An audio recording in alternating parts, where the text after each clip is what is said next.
Hi, everybody. My name is Abigail Skarowski, and I have a dream. My dream is that the cultures reflected in our classrooms also reflect into the materials that those same students will read and see each day. But the question is, are we ready to talk about it? You see, it's difficult because our culture tends to blind us. We forget that culture is the lens in which we perceive the world. And to us, it's a very normal thing because it affects everything we do. It affects what we say, it affects how we say it, who we say it to, what we think, what we eat, what we enjoy, what we think is funny, and all of that is incredibly normal to us. But what about the students that come from a different background? The minorities, the African Americans, the Latinas, the Latinos, the immigrants. To them, coming to school and being immersed in our culture is an incredible culture shock. So how do we show them that we want them here when all of the media that they see and are surrounded by tells them the opposite? As educators, we are incredibly aware of how observant young kids are, especially from the ages of 3 to 8. They seem to pick up on everything. And although it is not our intention, when we surround them with picture books featuring mostly white characters, the subliminal message we are sending them is that they do not belong.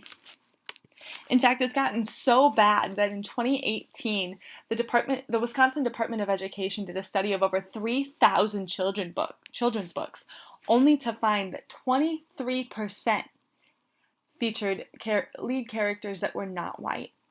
Only 23%.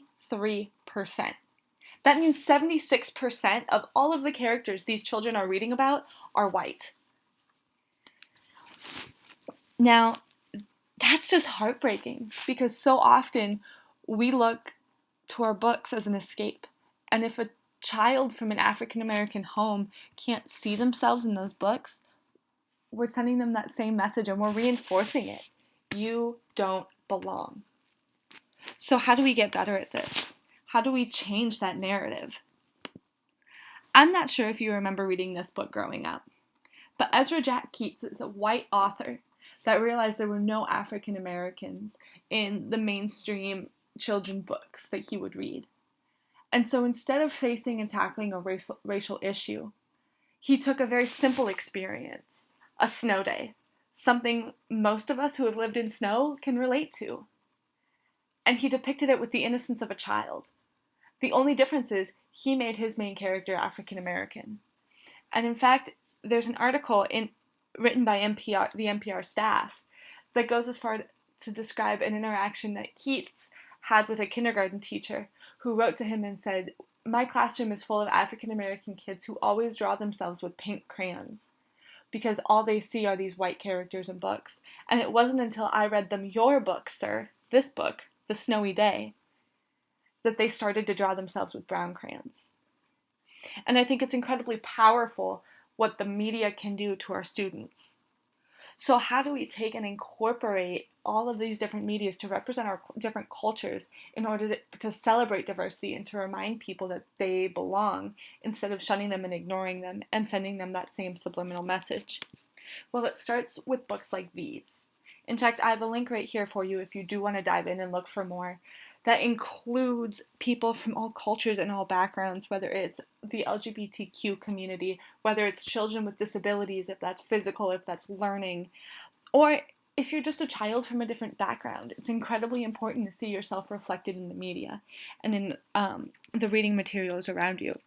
So as teachers, I encourage you to help spur on the development of your students by incorporating their culture in your classroom.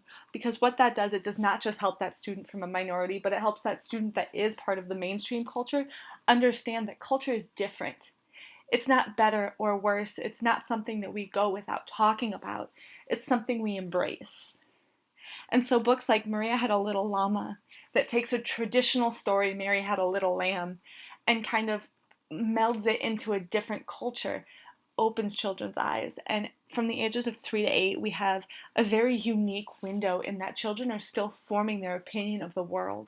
And these multicultural books really offer them an incredible opportunity to be inclusive and not to be color culture blind, but to be culturally aware. So I have a dream, and now I hope you have a dream. But the question is, what are we going to do about it? Thank you.